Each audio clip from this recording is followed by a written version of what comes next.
Not all who wander are lost, but some wander without ever leaving home. Welcome to Wanderless, a journey through cities, coasts, and quiet corners of the earth. Seen through dreams, stories, and sound.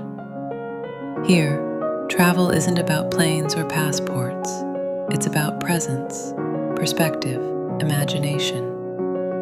Whether you're working late, lying awake, or seeking a moment of escape, let Wanderless take you away, because sometimes the best journeys are the ones within.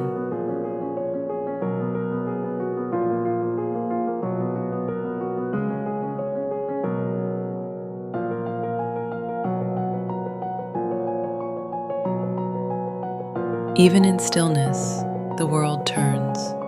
Rivers flow, lanterns flicker, clouds drift across forgotten peaks. You don't need a ticket to travel, only time and the willingness to see.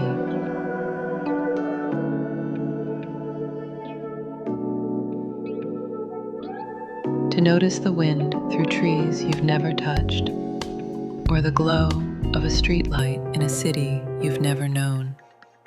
This is Wanderless, where travel begins wherever you are.